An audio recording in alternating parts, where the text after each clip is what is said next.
If you're under a certain age, the name Joanne Chesimard may not be familiar to you, but for legions of police officers across the country, this fugitive was a very important cause for decades. And now she has died, and her death is creating more anguish. Chesimard was a member of the Black Liberation Army. She was convicted in 1973 of murdering a New Jersey state trooper. She then broke out of prison and escaped to Cuba, what basically that gave her refuge, and that's where she lived in freedom until she died last week. So for decades, police pressed for her return to the States so that justice could be served. And they lobbied the State Department and public officials, but it never happened. And as you mentioned, this happened a long time ago, Allison. We're talking in the early 70s, and she escaped in the later 70s. And joining us now to talk about this is someone who has never forgotten the murder of Trooper Werner Forrester or the day Joanne Chesimard escaped. It's New Jersey State Police Captain Thomas VanTassel. Captain, thank you for being here on Connecting America. We appreciate it. And we understand you were on duty the night that Chesimard escaped from prison, right? Bring us back to that night. Exactly. We received notification that Chesimard was escaped with three accomplices, armed accomplices from the minimum security ladies prison in Annandale, New Jersey. And I responded with a group of tactical patrol members, along with everyone in the state police, to search for her. Sadly, she was long gone. Their plan was very well executed to escape her. Officer, I had forgotten that detail that she was in a minimum security Mhm. prison. I mean, Yes, she was a convicted, police killer.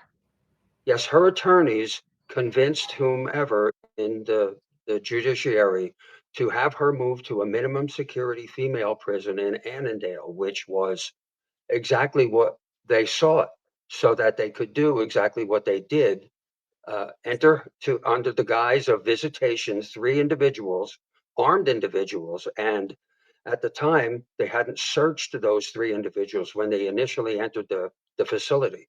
They entered into a visitation area and then the inside area of the prison and drew their firearms, and everyone was at their command. So she was escaped that method and never to be found again on American soil. Escaped to Cuba, where she lived out Yes, the rest of her days. What's been exactly. the reaction to hearing of her death in Cuba? What's been the impact on you and the other officers? You know, we find solace in the fact that she has passed away. However, we surely wish that she would have been able to serve her just prison sentence in New Jersey. Yeah. And have you been in touch with Trooper Forrester's family about this? No, I have not, very sadly, but I haven't. I know that he left behind a young son at the time of his death. This incident occurred on May the 2nd, the early morning hours of 1973. I was only 22 years old at the time, and I was in the process of entering the state police then, and I didn't become a trooper until approximately 6 months later after this. Now, this incident, servicing again through memory, there are two names that come up. There's Joanne Chesimard, and then Miss Chesimard chose to change her name to Asada Shakur.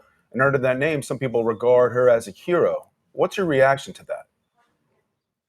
You know, it's very sad that individuals, groups, political organizations decide to sanitize the ill deeds of this woman, of what she did. She was a murderer, and they talk about being a freedom fighter on her part. Well, Trooper Werner Forrester was executed on the side of the highway and never even drew his gun from his holster.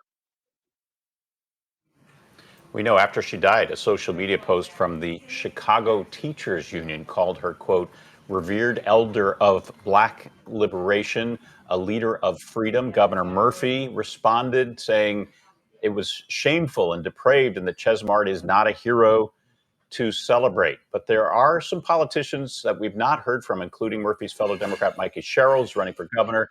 What would you want to hear from them? Well, I'd like to hear from them the truth of the matter and that she was a domestic terrorist creating crimes throughout the metropolitan area and an actual murderer. Why sanitize the fact that she killed an innocent victim, a trooper on the side of the highway as a result of a traffic stop? And there were another trooper with him, and both were shot. And sadly, Forrester never even drew his firearm. So he was the victim, but the troopers were the victims in this case, certainly not the conspirators on the side of Joanne Chesimard or Assata Shakur that she goes by. Officer, do you know if her remains are going to be flown from Cuba here for burial? I sincerely doubt that. I don't think they'll have anything to do with America, although I do know that she has a daughter living in America. So I'm not sure if they will do something in secret between the government of Cuba and her daughter. But would you take any action? Is there anything that could be done if that were the plan? With remains, I don't know, necessarily believe there would be, because even after a person passes away in prison and or could have been even executed, the remains are not in the auspices of the government. They fall into with the family. Trooper, are you concerned that the fact that Joanne Chesimard was never brought to justice here in the United States, that somehow people might consider it open season on law enforcement? Well, I think that's become the wave of today. Uh,